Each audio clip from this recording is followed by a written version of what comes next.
هذه أخت سالي المصابة بالسرطان اللي ضحت بحياتها من أجل الأخت ديالها.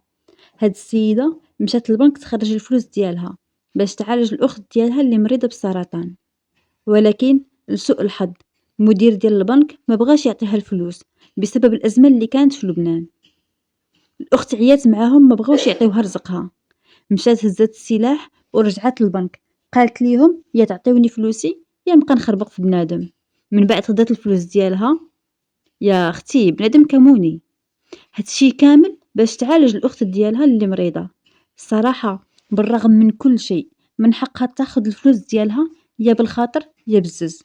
راه حست بالظلم والحقرة، وديك الفلوس راه ديالها، من حق البنك يعطيها رزقها. وهذه حالة مستعجلة ما فيها السير حتى تجي.